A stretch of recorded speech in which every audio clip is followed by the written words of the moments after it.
Si tu regardes cette vidéo en ce moment précis, ce n'est pas par hasard. Quelque chose en toi est fatigué, peut-être découragé, peut-être sur le point d'abandonner. Tu te demandes si ce que tu as cru, prié, espéré avait réellement un sens. Tu avances mais sans voir les résultats. Tu tiens mais sans comprendre pourquoi c'est si long. Et pourtant, Dieu n'est pas silencieux par absence, il est silencieux par préparation. Il y a des saisons où Dieu semble ne rien faire, alors qu'en réalité, il est en train d'achever quelque chose que tu ne peux pas encore voir. Ce que tu vis n'est pas un arrêt, ce n'est pas un échec, ce n'est pas une erreur de parcours. C'est une étape dans une œuvre plus grande que ton instant présent. La Bible nous rappelle une vérité immuable. Quand Dieu commence quelque chose, il ne l'abandonne jamais en chemin. Ce message est pour ceux qui sont tentés de lâcher juste avant la manifestation, pour ceux qui tiennent encore mais sans force, pour ceux qui ont prié longtemps, sans réponse visible. Reste jusqu'à la fin. Ce que Dieu a commencé, il est en train de l'achever. Dieu n'abandonne jamais ce qu'il commence. Il y a une vérité qui traverse toute la Bible, même quand les circonstances semblent la contredire, Dieu ne laisse jamais une œuvre inachevée. Ce principe n'est pas une phrase du réconfort destinée à calmer l'angoisse, c'est une loi spirituelle. Lorsque Dieu initie quelque chose, il engage son caractère, sa fidélité et sa souveraineté, et Dieu ne se retire pas au milieu du chemin. Pourtant, beaucoup vivent une saison où tout donne l'impression inverse. Tu te souviens clairement du moment où quelque chose a commencé, une conviction profonde, un appel intérieur, une promesse déposée dans ton cœur. Ce n'était pas vague, ce n'était pas confus, c'était vivant, clair, porté par une paix étrange et une foi sincère. Tu as avancé avec confiance, persuadé que Dieu était à l'origine de ce mouvement. Mais aujourd'hui, ce même chemin semble ralenti, compliqué, presque bloqué. C'est là que le doute s'infiltre. Tu te demandes si tu as bien entendu, si tu n'as pas imaginé certaines choses, si tu n'as pas confondu ton désir avec la voix de Dieu. Ce questionnement est humain, mais il ne reflète pas la réalité spirituelle. Car Dieu ne parle pas pour ensuite se taire par abandon, il parle pour initier un processus, pas pour provoquer une confusion permanente. Dans les Écritures, chaque œuvre divine traverse une phase d'invisibilité. Dieu commence souvent par une semence, une parole, une direction. Et comme toute semence, elle doit passer par un temps caché. Ce temps n'est pas un signe d'échec, mais une condition de croissance. Rien de ce que Dieu construit durablement ne se développe sous la pression de l'immédiateté humaine. Le problème, ce n'est pas que Dieu ait arrêté d'agir. Le problème, c'est que son travail actuel n'est pas visible. Dieu œuvre souvent à un niveau plus profond que les résultats immédiats. Il façonne le caractère avant de manifester la promesse. Il aligne le cœur avant d'ouvrir les portes. Il prépare la structure intérieure pour que ce qu'il donnera ne devienne pas un poids. Et ce travail-là demande du temps, même si l'esprit humain le trouve inconfortable. Beaucoup abandonnent non pas parce que Dieu a échoué, mais parce que l'attente devient trop lourde. Ils confondent lenteur et absence, silence et retrait. Mais Dieu n'a jamais mesuré son action à l'impatience humaine. Il suit un calendrier qui protège l'œuvre autant que la personne. Ce que Dieu commence, il le conduit avec intention, même lorsque tu ne comprends pas le rythme. Il est important de saisir ceci. Dieu ne commence jamais une œuvre pour tester puis abandonner. S'il a déposé quelque chose en toi, c'est qu'il a déjà prévu son aboutissement. Pas forcément sous la forme que tu imagines, mais selon une sagesse plus large. Le commencement est toujours une preuve que la fin existe déjà dans le plan de Dieu. Même lorsque tu te sens à l'arrêt, le processus continue. Dieu travaille dans l'ombre, dans les détails, dans les résistances intérieures, dans les ajustements invisibles. Et cette phase, bien que silencieuse, est essentielle. Elle détermine la solidité de ce qui viendra ensuite. Ce que Dieu commence, il le soutient. Ce qu'il soutient, il le transforme. Et ce qu'il transforme, il ne l'abandonne jamais en chemin. L'épreuve n'est pas un signe d'échec. Il y a une confusion profondément ancrée dans l'esprit humain. Croire que la difficulté est un indicateur d'erreur. Dès que la pression augmente, dès que les choses deviennent inconfortables, l'âme se met à douter. On se demande si l'on est encore sur le bon chemin, si Dieu approuve toujours, si l'on n'a pas fait fausse route. Pourtant, dans la logique du royaume, l'épreuve n'est jamais une preuve d'échec. Elle est souvent un signe de progression. Dieu n'a jamais promis un chemin sans résistance. Il a promis sa présence au milieu du chemin. Et cette distinction est essentielle. Car beaucoup abandonnent non pas parce que Dieu est absent, mais parce qu'ils interprètent mal ce que signifie sa présence.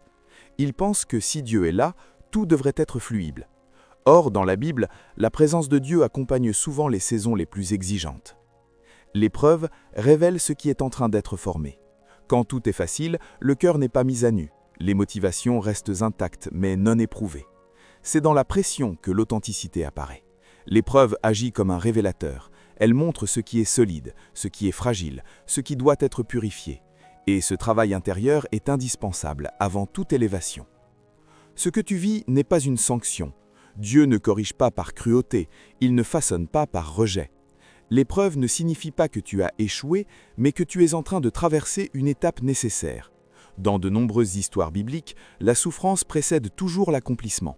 Non pas parce que Dieu aime la douleur, mais parce que certaines dimensions de la foi ne naissent que dans la traversée. La pression n'est pas là pour te détruire, mais pour t'aligner. Elle t'oblige à ralentir, à écouter, à revoir certaines attentes. Elle te pousse à abandonner les forces superficielles pour t'appuyer sur Dieu. Et ce déplacement intérieur est souvent inconfortable, car il touche à ce que tu croyais maîtriser. Mais Dieu ne touche jamais à ce qui n'a pas besoin d'être ajusté. L'épreuve expose aussi les fausses certitudes, celles qui étaient basées sur le confort, la reconnaissance ou la facilité. Lorsque ces piliers vacillent, la foi est appelée à s'ancrer ailleurs, non plus dans ce que tu vois, mais dans ce que Dieu a dit. Et ce passage est décisif, car il transforme une foi fragile en une foi enracinée. Il est important de comprendre que l'épreuve a une temporalité. Elle ne définit pas ton identité, elle accompagne une saison. Elle ne parle pas de ta valeur, elle parle de ce que Dieu est en train de bâtir. Et même si elle semble longue, elle n'est jamais éternelle. Dieu fixe toujours une limite à ce qui éprouve. Beaucoup regardent l'épreuve comme un mur. Dieu la voit comme un passage, un espace de transformation, une étape qui prépare quelque chose de plus grand que ce que l'instant présent laisse percevoir. Et même lorsque tout en toi crie que c'est trop, Dieu continue de travailler, non pas pour te faire tomber, mais pour te rendre capable de porter ce qu'il s'apprête à achever. Le silence de Dieu n'est jamais un oubli. Il existe des moments où l'absence de réponse devient plus douloureuse que la difficulté elle-même. Tu continues à prier, à attendre, à chercher un signe, mais le ciel semble fermé. Pas de direction claire, pas de paroles nouvelles, pas de confirmation visible. Seulement ce silence pesant qui s'installe et qui, avec le temps, commence à faire naître des questions profondes.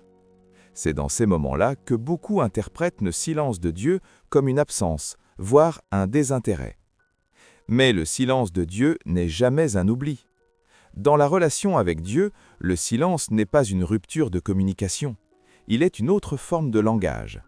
Dieu ne cesse pas de parler simplement parce que tu n'entends plus sa voix comme avant. Il change parfois la manière dont il communique, non pour te perdre, mais pour t'amener à un niveau de foi plus mature. Le silence force l'âme à s'ajuster. Lorsque Dieu parle constamment, l'homme peut devenir dépendant des signes, des confirmations, des émotions spirituelles.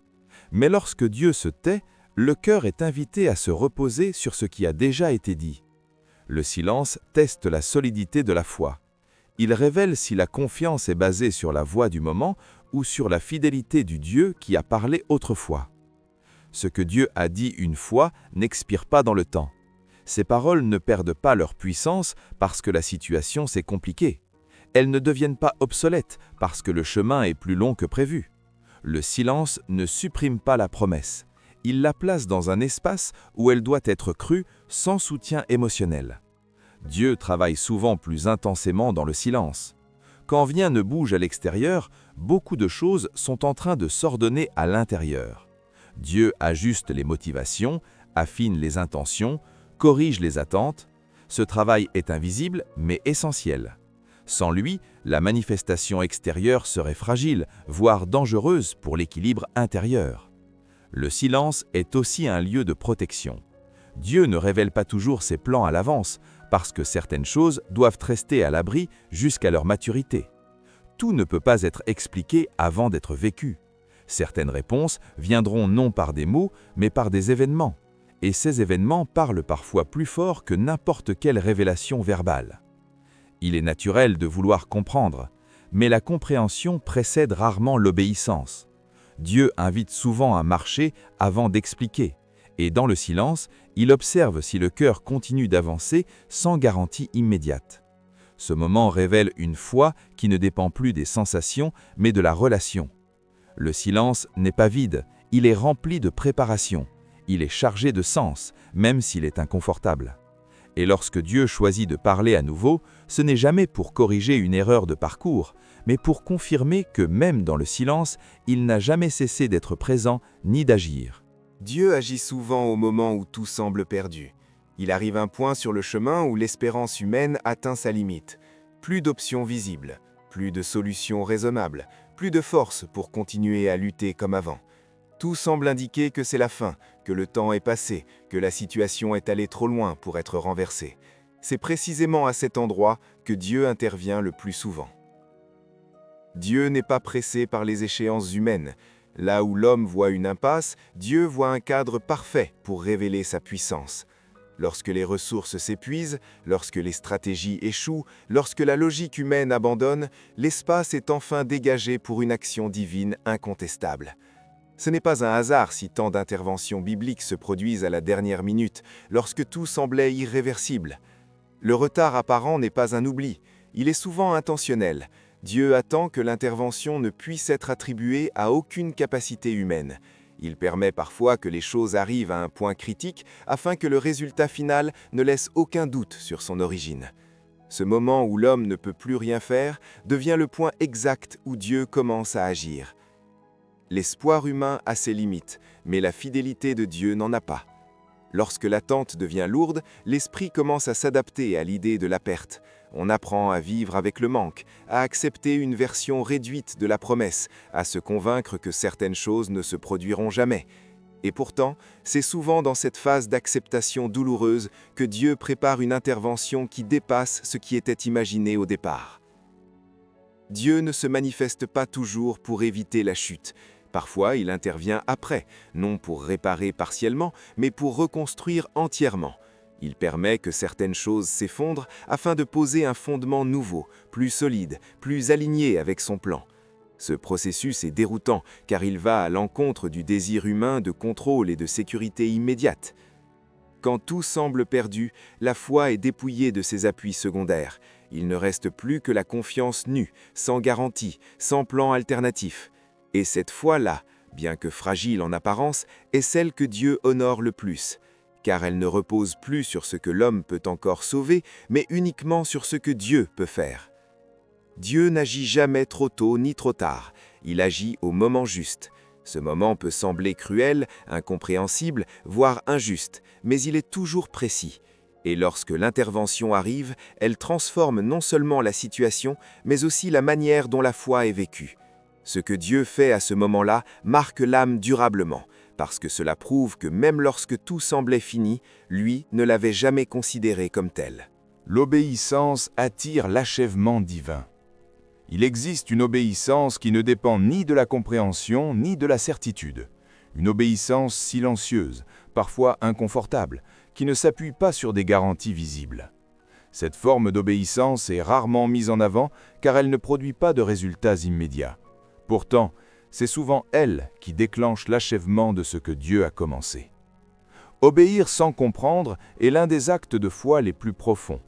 L'esprit humain cherche naturellement à savoir où il va, pourquoi il avance et ce qui l'attend au bout du chemin. Mais Dieu ne révèle pas toujours l'ensemble du parcours. Il donne une direction, parfois un simple pas à faire, sans expliquer la suite. Cette manière d'agir n'est pas une stratégie de confusion, mais une invitation à une relation basée sur la confiance plutôt que sur le contrôle. L'obéissance agit dans des zones invisibles. Chaque décision alignée, même lorsqu'elle semble insignifiante, produit un mouvement dans le domaine spirituel. Ce que tu fais dans le secret influence ce qui se prépare dans l'invisible. Dieu observe la constance plus que l'intensité. Il regarde la fidélité dans les petites choses, celles que personne ne remarque, mais qui construisent une posture intérieure stable. Beaucoup attendent que tout soit clair avant d'obéir. Ils veulent une vision complète, des confirmations multiples, une sécurité totale. Mais l'obéissance biblique précède souvent la clarté. Elle ouvre des portes que la réflexion seule ne peut pas débloquer. Ce n'est pas la compréhension qui attire l'achèvement, c'est l'alignement du cœur. Obéir, ce n'est pas renoncer à réfléchir, c'est accepter que Dieu voit plus loin. C'est reconnaître que certaines étapes n'ont de sens qu'après avoir été traversées. Lorsque l'obéissance est retardée, le processus se fige. non pas parce que Dieu punit, mais parce que certaines choses ne peuvent avancer qu'à travers l'action. L'obéissance affine la sensibilité spirituelle. Plus elle est pratiquée, plus la perception de la direction divine devient claire. Elle crée une intimité particulière avec Dieu, une relation fondée sur l'écoute et la réponse. Cet espace devient un espace où Dieu peut confier davantage, non pas parce que la personne est parfaite, mais parce qu'elle est disponible. L'achèvement divin n'est pas déclenché par la performance, il est attiré par un cœur disposé, un cœur qui choisit la fidélité plutôt que la compréhension immédiate. Et dans ce mouvement d'obéissance, Dieu continue d'agir, de préparer et d'aligner les circonstances, même lorsque les résultats visibles tardent à apparaître. Ce que Dieu prépare est plus grand que ce que tu imagines. Il y a une limite naturelle à ce que l'esprit humain peut anticiper. Même avec foi, même avec espérance, l'homme imagine toujours à partir de ce qu'il connaît déjà. Il projette Dieu dans des cadres familiers, des scénarios raisonnables, des résultats compréhensibles. Mais Dieu ne se laisse pas enfermer dans les dimensions de l'attente humaine. Ce qu'il prépare dépasse souvent ce que tu es capable de concevoir aujourd'hui. Si Dieu tarde, ce n'est pas pour réduire la promesse, mais pour l'élargir. Ce que tu demandes est peut-être sincère, légitime, profond, mais ce que Dieu voit englobe bien plus que ton besoin immédiat. Il considère les conséquences, les impacts, les générations, les connexions invisibles. Là où tu vois une bénédiction ponctuelle, Dieu voit une transformation durable. Et cette différence de perspective explique souvent le décalage entre ton attente et son calendrier. Le retard n'est pas toujours un obstacle, il peut être une protection. Certaines choses, si elles arrivaient trop tôt, seraient mal portées, non par manque de valeur, mais par manque de préparation intérieure. Dieu ne donne pas seulement selon le désir, il donne selon la capacité à recevoir sans se perdre. Et cette capacité se développe avec le temps, les ajustements, les renoncements silencieux. Il est possible que tu aies sous-estimé ce que Dieu prépare, parce que tu regardes encore avec les yeux de l'ancienne saison. Tu compares ce qui vient à ce que tu as déjà vécu. Tu mesures l'avenir avec les limites du passé. Mais Dieu ne reproduit pas simplement. Il élève, il transforme, il renouvelle. Ce qu'il prépare n'est pas une répétition améliorée, c'est souvent une nouvelle dimension. Dieu élargit l'intérieur avant d'élargir l'extérieur. Il travaille sur la vision, sur la maturité, sur la stabilité émotionnelle et spirituelle. Ce travail est discret, parfois inconfortable, parce qu'il remet en question certaines attentes. Mais sans cet élargissement intérieur, la promesse deviendrait lourde, voire destructrice. Dieu ne bénit jamais au détriment de l'âme. Ce que Dieu prépare inclut aussi des connexions, des personnes, des lieux, des opportunités qui doivent s'aligner au bon moment. Tout ne dépend pas uniquement de toi. Il y a des synchronisations invisibles, des délais nécessaires pour que les éléments convergent. Ce temps d'attente n'est pas vide, il est rempli d'ajustements que tu ne vois pas encore. Il est naturel de penser petit quand on est fatigué. Quand l'attente a duré trop longtemps, l'âme commence à réduire ses espérances pour se protéger. Elle se contente de moins, non par manque de foi, mais par peur de la déception. Pourtant, Dieu ne réduit pas ses projets pour correspondre à ta fatigue. Il continue de préparer selon sa vision, même lorsque la tienne s'affaiblit. Ce que Dieu prépare n'est pas seulement pour te soulager, c'est pour t'établir, pour te positionner, pour te faire entrer dans quelque chose de plus large que ce que tu avais osé demander.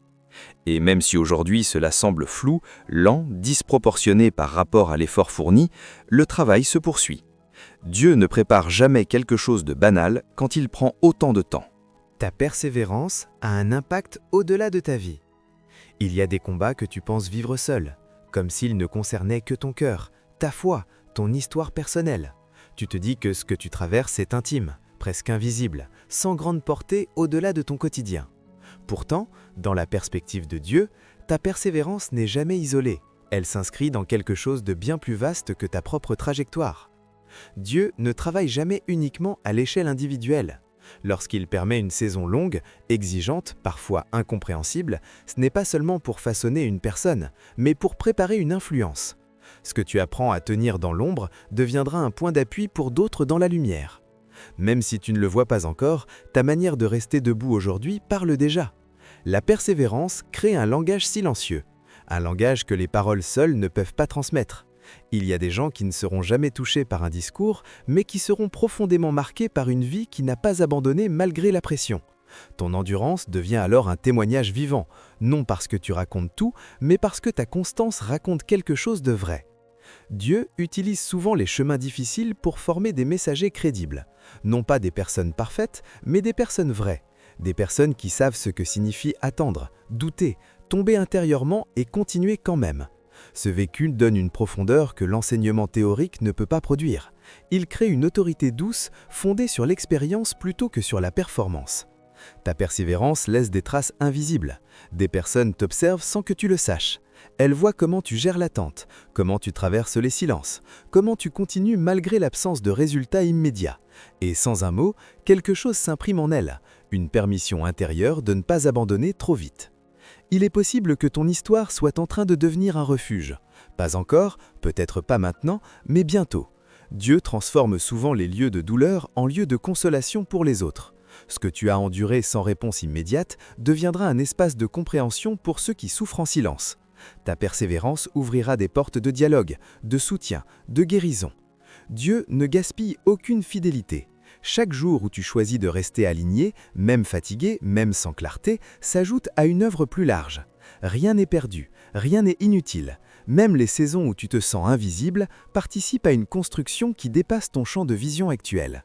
Tu penses peut-être que ta persévérance est ordinaire. Dieu la voit comme précieuse, parce qu'elle ne repose plus sur l'enthousiasme, mais sur une décision intérieure. Et cette décision, répétée jour après jour, devient une semence qui portera du fruit dans des vies que tu n'as pas encore rencontrées, à travers des chemins que Dieu est encore en train de tracer. Chaque prière sincère est entendue. Il y a des prières que l'on prononce à voix haute, avec des mots bien ordonnés, portés par une foi encore fraîche. Et puis, il y a celles qui ne prennent même pas la forme de phrases complètes, des soupirs, des larmes, des silences prolongés où le cœur parle sans réussir à formuler. Ces prières-là semblent parfois les plus fragiles, presque invisibles. Pourtant, ce sont souvent elles que Dieu écoute avec la plus grande attention. Dieu n'entend pas seulement les mots, il perçoit l'intention. La sincérité ne se mesure pas à l'éloquence, mais à la vérité du cœur. Une prière simple, confuse, même répétitive, peut toucher le ciel plus profondément qu'un discours parfaitement construit. Dieu ne cherche pas une forme, il cherche une authenticité. Et lorsque la prière vient d'un lieu sincère, elle n'est jamais ignorée. Il arrive que la réponse ne ressemble pas à ce que l'on attend. Dieu ne répond pas toujours par un changement immédiat des circonstances. Parfois, la réponse prend la forme d'une paix inattendue, d'une force intérieure renouvelée, d'une clarté progressive. Ces réponses sont moins spectaculaires, mais tout aussi réelles. Elles soutiennent l'âme pendant que le processus extérieur suit son cours.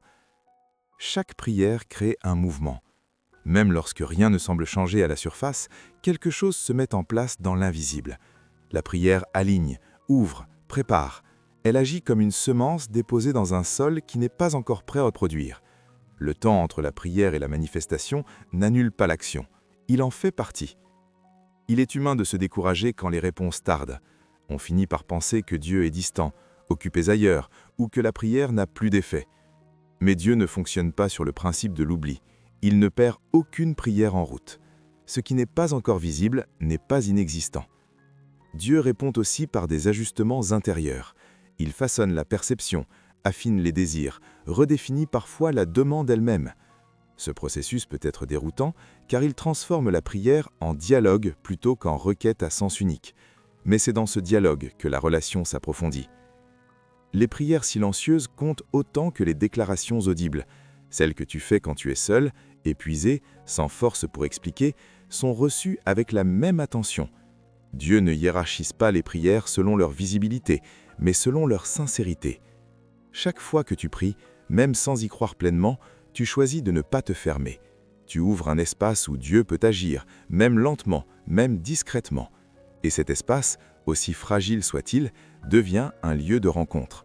Un lieu où Dieu continue d'écouter, de travailler et de répondre parfois d'une manière que tu n'avais pas envisagée. La constance déjoue les stratégies de l'ennemi. Il y a une chose que l'ennemi cherche rarement à attaquer frontalement, la foi ancrée. Non pas la foi enthousiaste, visible, bruyante, mais la foi constante. celle qui continue quand l'émotion a disparu, celle qui avance sans applaudissements, sans résultats immédiats, sans reconnaissance. Cette foi-là est dangereuse, car elle ne dépend plus des circonstances. L'ennemi ne mise pas toujours sur la destruction directe. Souvent, il parie sur l'usure. Il espère que le temps, la répétition, la fatigue feront ce qu'une attaque brutale ne pourrait pas accomplir. Il murmure que cela dure trop longtemps, que cela n'a plus de sens, que rien ne change vraiment. Son objectif n'est pas forcément de te faire tomber, mais de te faire arrêter. La constance devient alors une arme silencieuse. Chaque jour où tu continues, même sans enthousiasme, même sans clarté, tu contredis un plan invisible. Tu déjoues une stratégie basée sur l'abandon progressif. L'ennemi compte sur un découragement lent, presque imperceptible. Mais la fidélité quotidienne, aussi simple soit-elle, crée une résistance qu'il ne peut pas facilement briser. Il y a une force particulière dans la répétition fidèle. Prier encore, espérer encore, obéir encore. Ces gestes semblent ordinaires, mais ils accumulent une puissance spirituelle. Ils construisent une stabilité intérieure qui rend les tentatives de déstabilisation inefficaces. L'ennemi est dérouté par une foi qui ne cherche plus à prouver, mais qui persiste. La constance protège l'esprit. Elle empêche les pensées négatives de s'installer durablement. Elle crée une discipline intérieure qui garde le cœur aligné même quand les émotions fluctuent. Là où l'ennemi cherche des brèches émotionnelles, la constance maintient une posture ferme, non pas rigide, mais enracinée. Dieu honore ce que l'ennemi méprise. Ce qui paraît insignifiant, monotone, sans éclat, est souvent ce que Dieu utilise pour construire quelque chose de durable. La constance ne produit pas toujours des témoignages spectaculaires immédiats, mais elle crée un terrain stable pour une œuvre profonde. L'ennemi comprend bien une chose, s'il ne peut pas t'arrêter, il a perdu. C'est pourquoi il insiste sur la fatigue, la lassitude, la banalisation du combat. Mais chaque jour où tu choisis de continuer, même sans force apparente, tu affirmes que ta foi ne dépend plus de l'intensité, mais de la décision. La constance n'est pas l'absence de lutte, c'est la capacité de rester debout malgré elle. Et cette posture, répétée dans le temps, finit toujours par produire un effet que l'ennemi n'avait pas anticipé. Ce que Dieu commence, personne ne peut l'arrêter. Il existe une illusion tenace qui s'installe parfois dans l'esprit. Croire que ce que Dieu a initié peut être annulé par les circonstances, les erreurs humaines ou l'opposition extérieure. Cette pensée s'infiltre lentement, surtout après de longues saisons de lutte. On commence à croire que tout est fragile, réversible, menacé. Pourtant, lorsqu'une œuvre est réellement initiée par Dieu, elle ne dépend pas de la stabilité du contexte, mais de la souveraineté de celui qui l'a commencé. Dieu n'est pas vulnérable à l'opposition. Ce qui s'oppose à toi ne s'oppose pas à lui.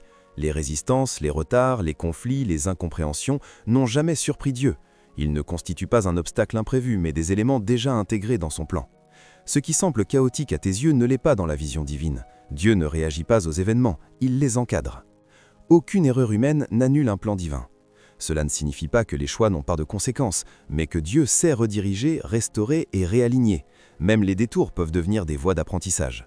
Dieu n'est pas pris au dépourvu par tes faiblesses. Il ne construit pas sur l'illusion de ta perfection, mais sur sa capacité à conduire malgré tes limites.